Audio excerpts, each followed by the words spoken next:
skipping you guys. I am sleepy, but I think I protected my bedtime last night well enough that I'm feeling rested today.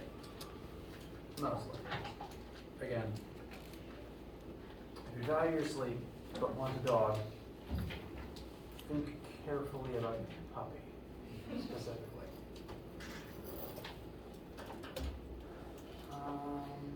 Any questions, random or course related, before we get started today?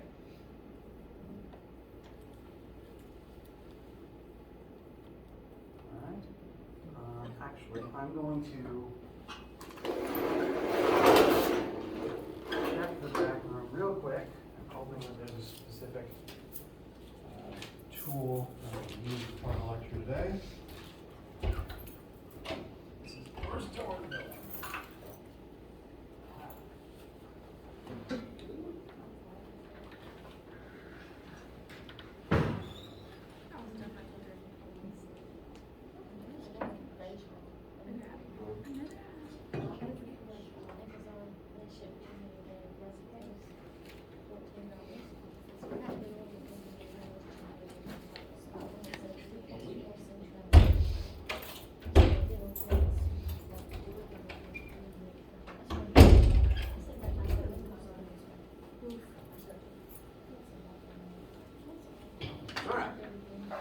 So, excuse me. Welcome to me losing my train of thought. Happened early this morning. Today, we are going to begin chapter 7, which is going to be about rotational motion. Some brief reminders before we get started today. I am still grading the tests. Again, I have more students this semester than ever before, so it's just taking me a while. It's possible I won't be done until maybe next Monday. Sorry for the delay. It's just, again, biggest stack I've ever had to deal with. So keep that in mind. My plan is, once I'm done with all of them, I'll give them back. They're yours to keep. We'll talk about it in class. I'll even upload the answer key so that you can use it as study material. And as just, I guess, because people keep asking, as I'm grading them, progress is looking good. I think everyone is doing fine and that the scores are going to come out where they're supposed to. So, to everyone who is worried, I mean it. Please don't. Well, okay, I can't stop you from worrying, but I can inform you things are fine. You're allowed to feel your emotions, though. Additional reminder, the chapter 6 homework and quiz are currently due on Monday the 8th. So my current plan might be that to be the day that we get the test back, and also for you to come in with any homework related questions that you have before it's due that night. So we're done learning about chapter 6. It's up to you two now. We use that information to manage the assignments. Any questions related to that before we move on to the material? All right. So, said new material will be about rotational motion. And up till this point, the whole premise of this class is primarily about movement, motion, and the forces that cause those things in as many ways as we can discuss. And up till now, all of the forces, all the motion that we have talked about has been linear motion. Objects moving in straight lines through three-dimensional space. The 3D world that we live in, our minds tend to best understand motion in that 3D space as straight lines back, forth, up, down in some direction. But there are more than one, there are other ways that objects can be in motion beyond just moving forwards in some direction.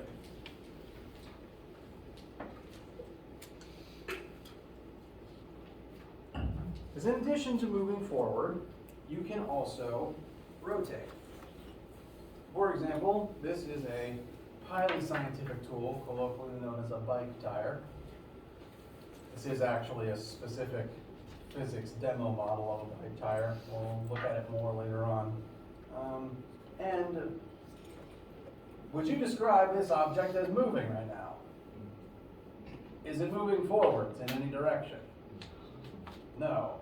This wheel is moving. You can see the motion occurring, like some part of the wheel is at a different position every moment of time later, but it is not moving forwards. It is not actually translating in any direction through 3D space. So there are ways to move that aren't linear.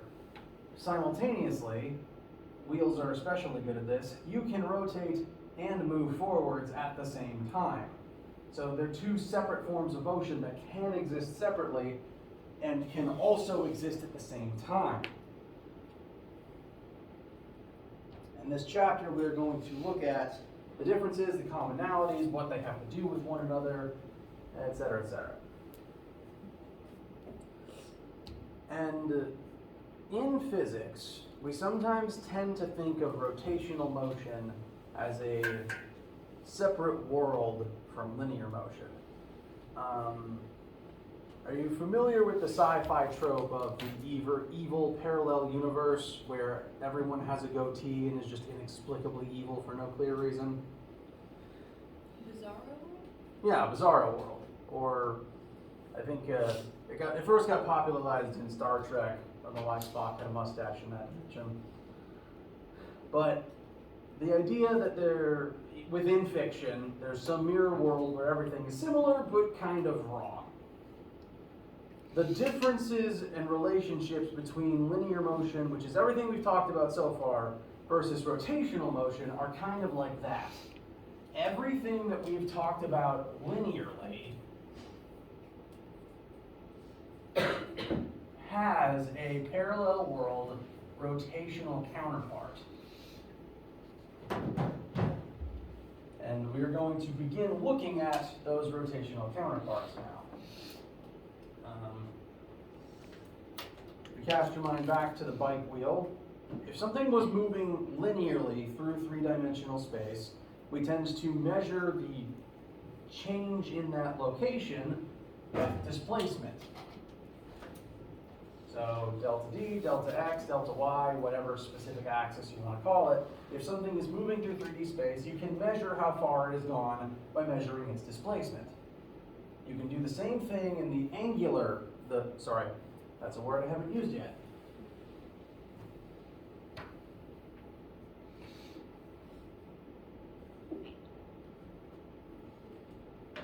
The words rotational and angular are probably going to be used interchangeably by me. They both refer to rotational motion. Angular motion, rotational motion. They are synonyms, and I'm occasionally going to use flip-flop between the two terms. But whenever I say one, it can be replaced with the other.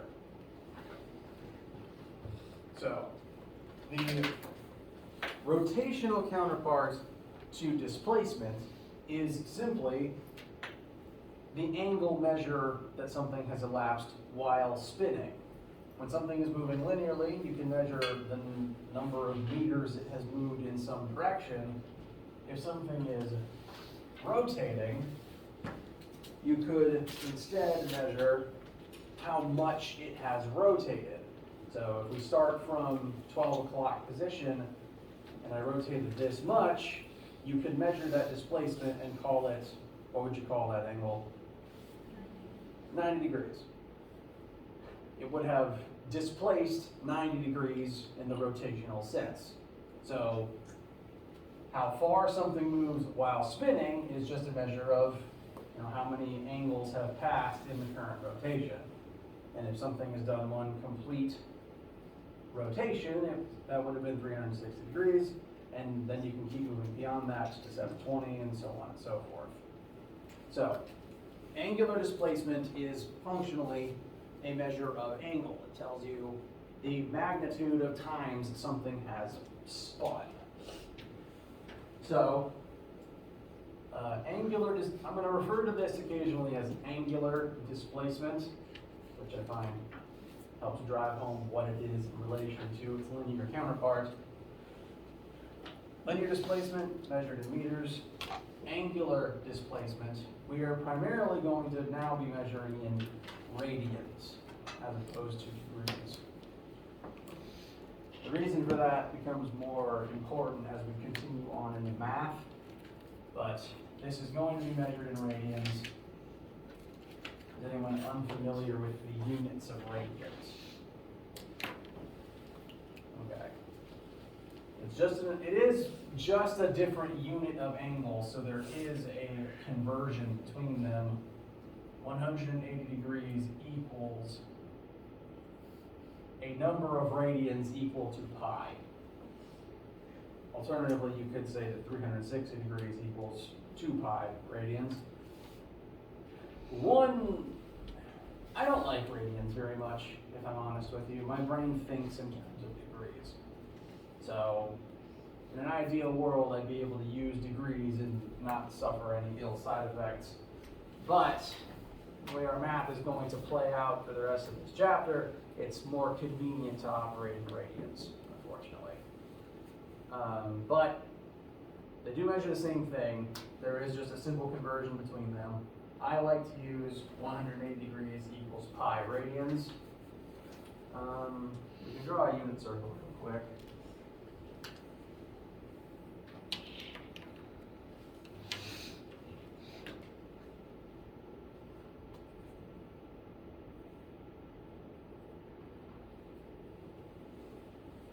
Anyone remember /load the unit circle?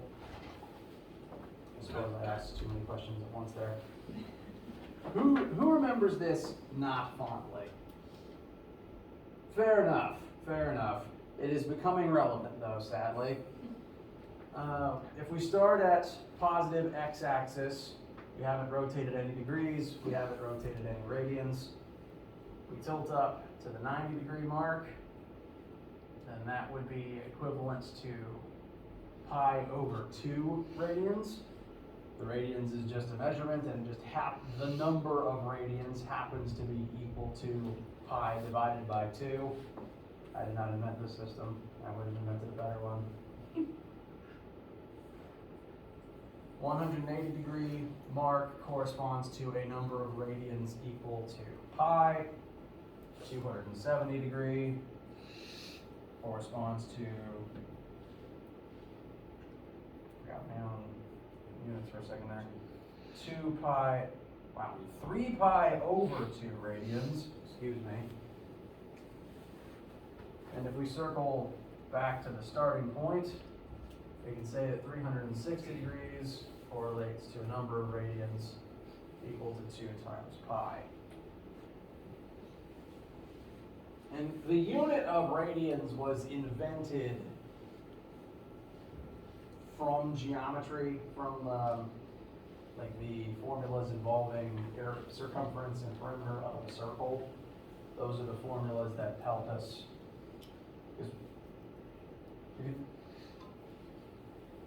I've lost my train of thought far too many times this morning. I need more water and more sleep.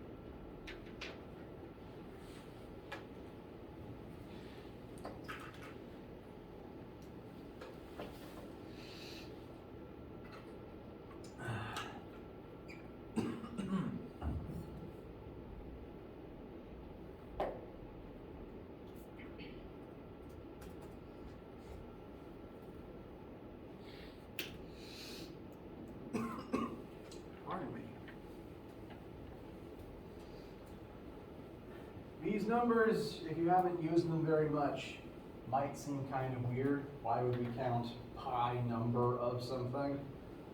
And the reason for that comes entirely down to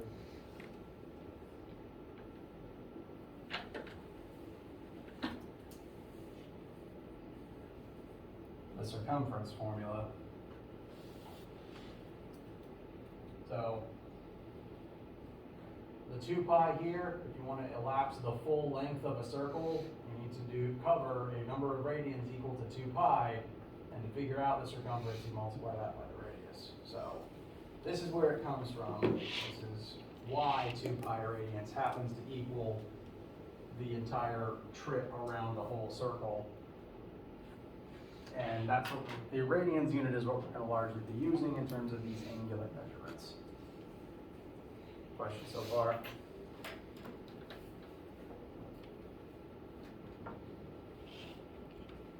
Okay. This is a weird thing, so it's all right if you need time to let it digest. My main goal is just introduce the concepts to you. And we're now going to go down the list of measurements that we have already talked about and start discussing what their angular counterparts are like. So we're peering into the mirror universe now, where things spin instead of move forwards. What was the second thing that we talked about after displacement when we started this class? Velocity. Because if you are displacing, if you are moving through three-dimensional space, you can measure how far you go, and you can measure how fast you moved that distance. Velocity also has an angular counterpart. Velocity is delta x divided by delta t, possibly delta t divided by delta t, whatever axis or label you want to use. Velocity also has an angular counterpart. And you remember how I mentioned that we ran out of Latin letters a long time ago? Most of these angular letters are going to be Greek. And they will make varying degrees of sense to a Latin-speaking individual, Latin alphabet-using individual. But thankfully, all of the formulas and the logic that we have used so far still apply. In the linear world, velocity is equal to delta x divided by delta t. The angular counterpart of velocity, which I'm usually just going to refer to as angular velocity for simplicity's sake, the variable is, this might look like a weird W or possibly a Snidely Whiplash mustache. It is actually lowercase omega. Uppercase omega is the horseshoe, lowercase omega is a weird W looking thing. I did not invent the Greek alphabet. Omega equals change in angular displacement over change in time. You see how the same logic applies? In order to move linearly, to have a linear velocity, you have to be moving through linear space over time. To have an angular velocity, you have to be rotating. You have to have rotated some amount in some amount of time. So, same logic applies. You're just replacing everything with its angular counterpart. It's like looking into that weird parallel universe.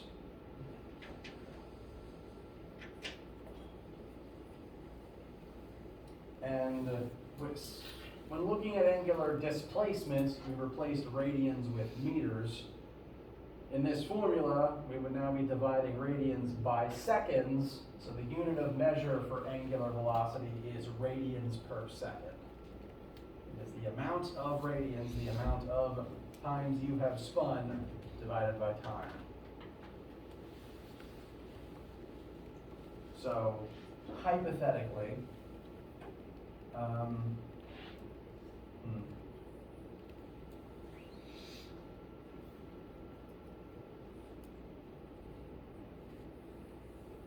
this is old technology, but you guys are familiar with record players, right?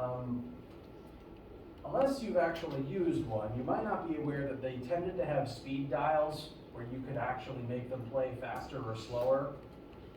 So if you wanted to, any record you could play in sped up chipmunk song or slow down. I don't even know what you'd call the slow down version, probably just scary.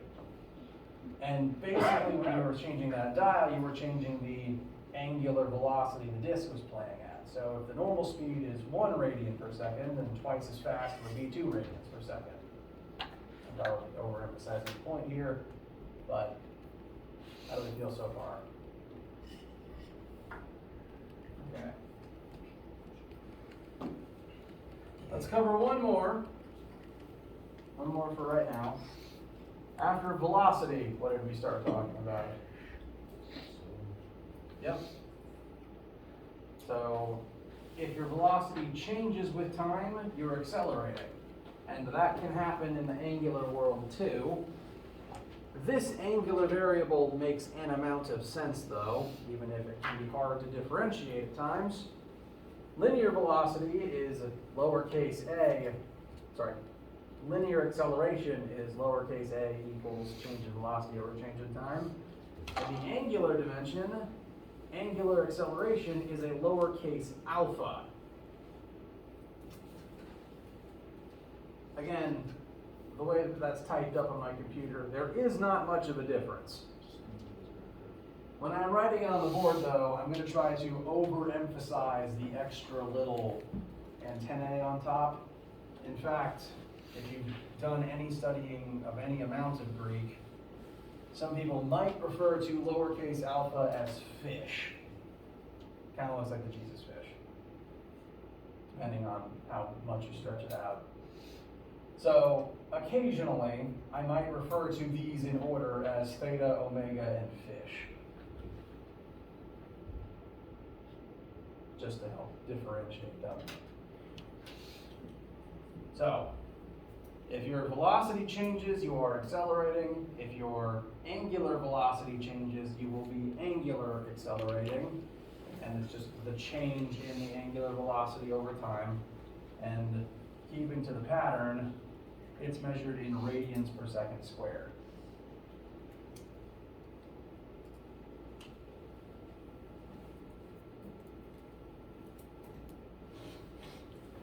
How does this feel so far?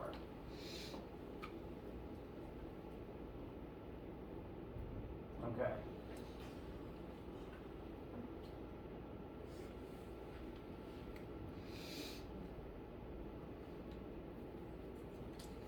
Before we take a break, as we usually do, I want to show you at least one more thing. Like I said, all of the logic we have used so far, all the relationships and formulas between these concepts in the linear world still applies in the angular world.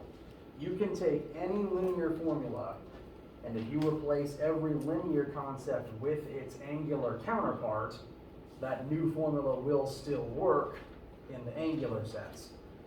Time doesn't change though. Time is a constant across all of them. There's no angular counterpart for time, thankfully. And these are what some of those altered formulas look like. Again, literally just replace the linear version with the angular version. There's a column for this on the official formula sheet. If you have it, or if you want one of the test copies that's still up here, the very first thing on the top of the page, we have the linear Fantastic Four, and then opposite it, the angular Fantastic Four. So all those same formulas, just in their counterpart equivalent.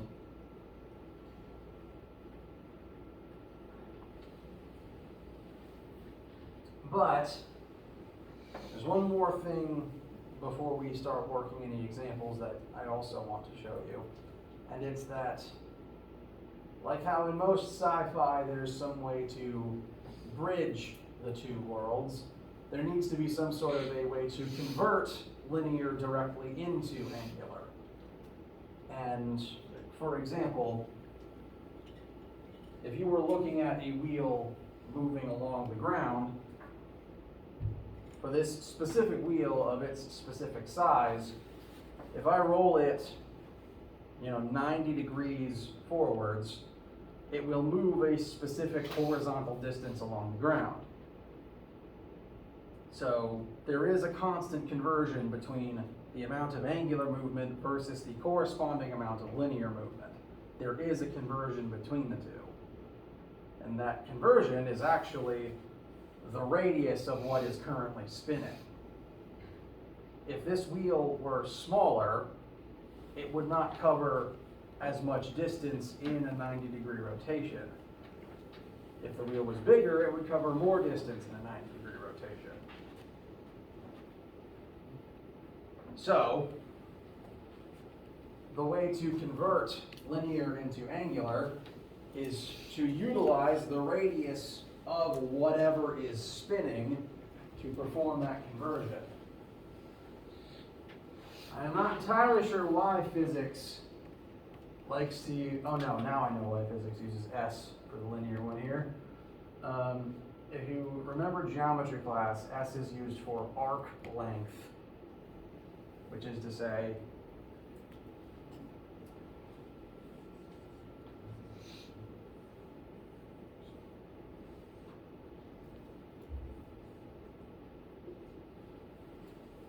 the literal, if you stuck a tape measure on the edge of the tire, the linear curved distance of some piece of a larger circle based on the angle, the corresponding angle it occupies. So if you remember geometry, this first equation is actually just the arc length formula. Meanwhile, the other two are, again, utilizing this same logic just applied to velocity and acceleration. Whenever something is spinning, it has the potential to be moving in linear space by an equivalent amount based on the radius of the object in question.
So, I understand that this is a way of thinking that we have literally not employed yet. And these might be a weird way of utilizing these formulas. So, I want to try to take moving through this chapter at a pace that is compatible for everybody. Because I have found that in the past, introducing angular stuff to my students sometimes takes a minute because it's literally a completely foreign way of thinking if you only thought of motion as linear throughout 3D space before, which frankly every time I teach this, I myself have to remind myself of all the quirks about it. It's fine if this is a weird stumbling block, it's a weird thing, and I want to take our time through it. I want to utilize this information to work at least one example with you guys to help try to let it solidify a little bit, and then after that example, we'll probably call it for the day, let the information digest. Does anyone need water, bathroom, etc.? All right. Well, in that case,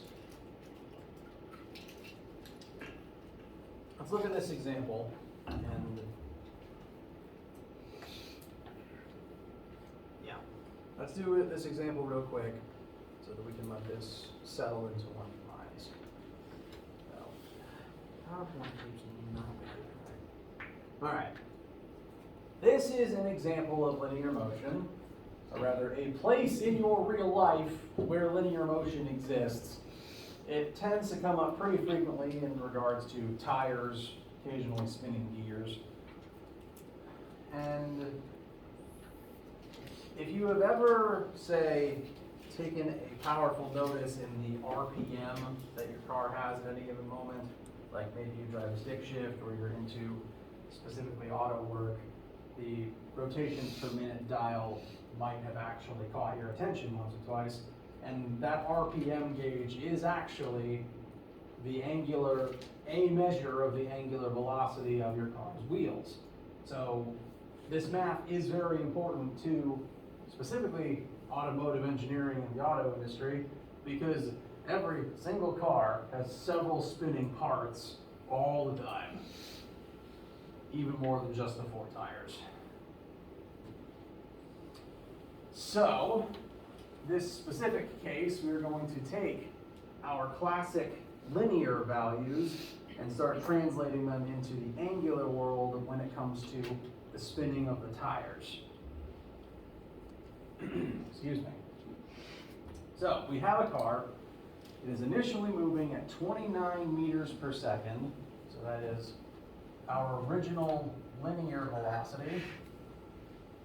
Good old-fashioned meters per second. Until the car begins slowing down. Someone's just going to hit the brakes. So that will be linear acceleration of 1.75 meters per second squared. And since we're slowing down, we'll make that negative. The brakes have been applied, and we are told that the wheels of this particular vehicle have a radius of 0.330 meters. So that is specifically the radius of the tire. For anyone who needs the refresher, the radius is specifically the distance from the center to the edge. It is not the full width, it is just from center to edge, which is important for rotation because you rotate from the center outwards. So R is going to be what we use for math, not diameter. Now we know said tire's radius, and it's conveniently in meters, which is what we want.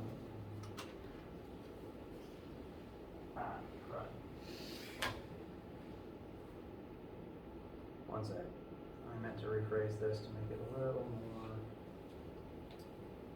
I'm going to rephrase something real quick, just to try to make it flow a little bit better.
Sorry to change it a little bit. I think the way that this will, I think this way will flow better. That's my personal opinion. First thing we're going to find, how many radians does each tire rotate before the car stops? So the value that we are after is specifically delta theta. We want to know just how many times the tires spin as you hit the brakes trying to stop. Yes? Is this the same thing as the revolutions, or? Not, well, kind of. Revolutions and radians measured the same, they're like different units of the same thing. It's like the difference between feet and meters. In terms of things spinning, you can talk about revolutions as the number of times something has spun, or you can talk about the number of radians that have elapsed. Like, you could do the same thing with degrees, frankly. You could say how many degrees something is spun, or you could talk about how many full trips around it is made. So you could call half a rotation as half a rotation, or you could call it 180 degrees. Same thing with radians. Half a rotation could also be pi radians. So there's 3 different ways to describe this actually, 3 different units for theta. The math, our formulas though, are all designed to take radians. Sometimes information will be presented as number of rotations. In which case, I suppose the big full conversion that you might want to keep is 1 rotation, which tends to be abbreviated to just rot. 1 full rotation of anything corresponds to 360 degrees, or alternatively, 2 pi radians. All these things mean the same thing. So, it's 1 big 3-part conversion whenever you need it.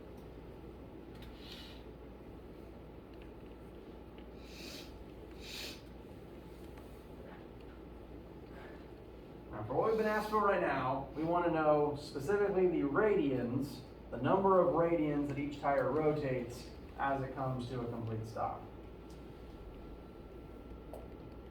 Which means what we're after is delta theta. And there's actually a couple of different ways we could get to delta theta. If we go about our usual procedure of looking at, actually no, before we look at our formulas, I want to point out another piece of information or two.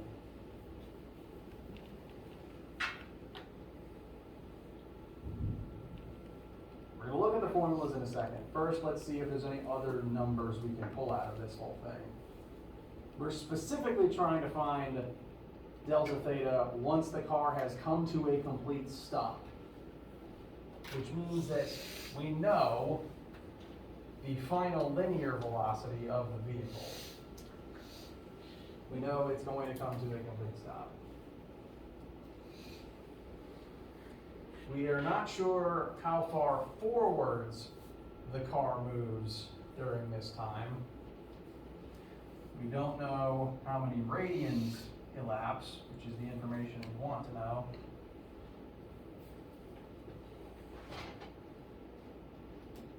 And this is an assumption that you can safely make. If a linear value is 0, its angular value will be 0 as well. So if the wheel is not moving forwards, it's also not rotating. Which means we can also go ahead and declare our final angular velocity as 0 rads per second. If it's not moving forwards, it's not rolling, it's not spinning.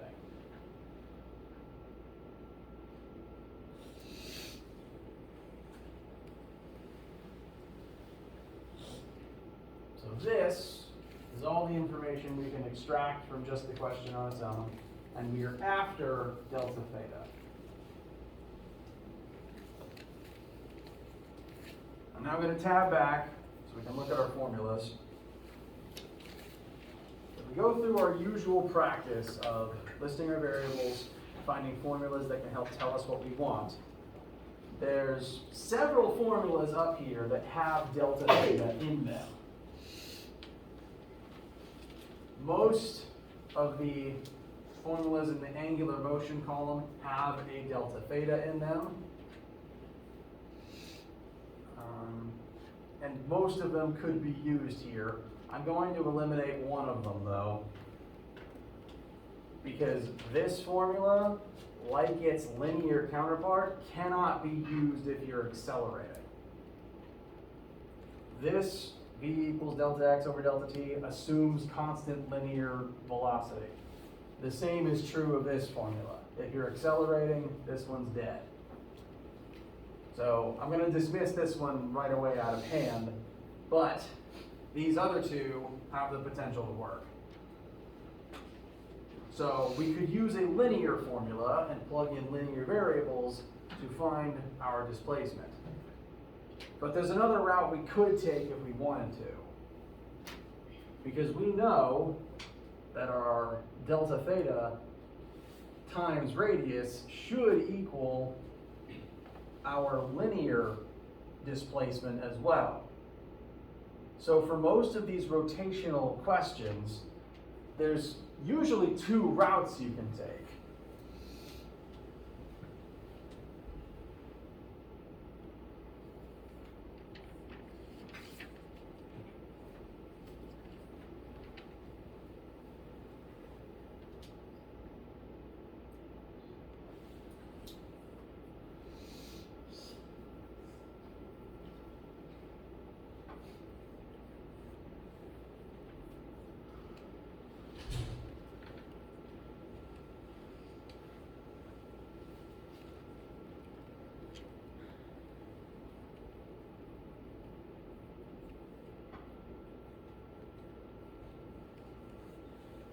know a bunch of our linear numbers. So if we wanted to, we could take the path of using linear math to solve for delta x, and then convert delta x into delta theta. Alternatively, and equally valid, we could go ahead and convert everything into its angular counterpart, and then use our angular formulas. They will both accomplish the same thing. And this is one of the reasons that angular stuff can get weird, is the path you take is a little more open to interpretation, but either version will get you to where you want to go.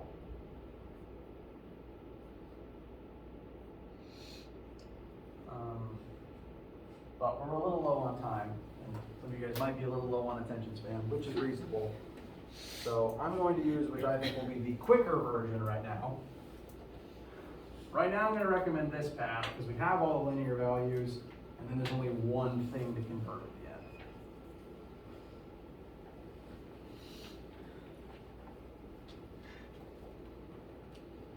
Which means finding delta d, delta x, whatever you want to call it, you can convert that into delta theta.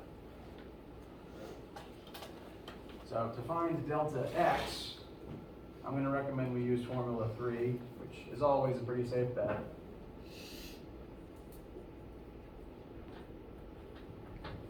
Oh wait, we don't have time. Never mind. So not formula 3. This is one of the weird cases we're going to use formula 4.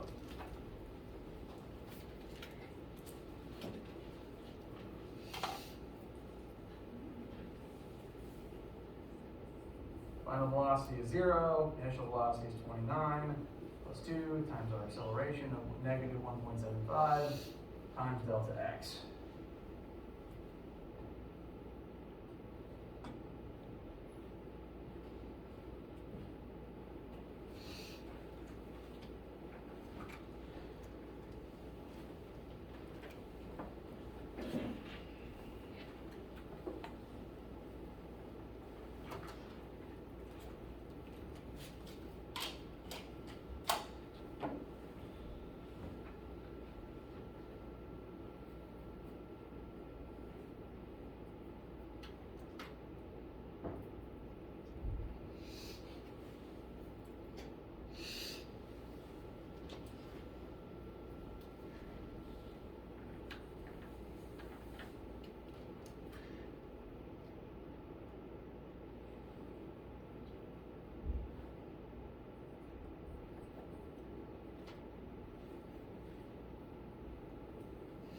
Does anyone disagree with about 240 meters?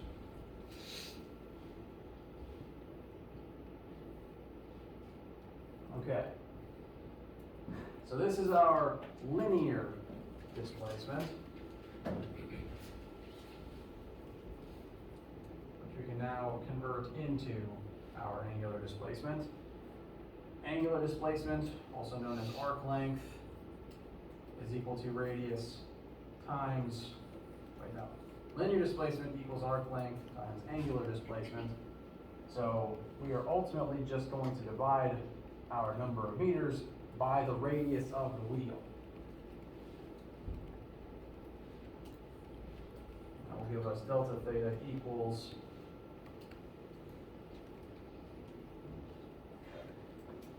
approximately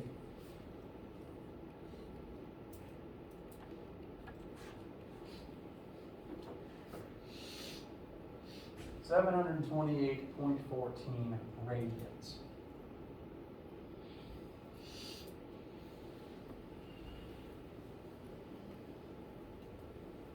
Which is a lot. That would be approximately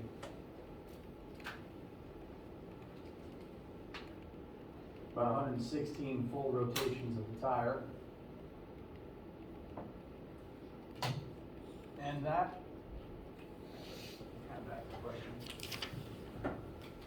that is the first angular thing that we've done. We found the linear displacement, converted it to the angular displacement. Again, we could have converted everything to angular and used the angular formulas. Both methods work. We will probably employ some of that other method next time when we finish up this question and look at a few more examples. Don't want to keep you that.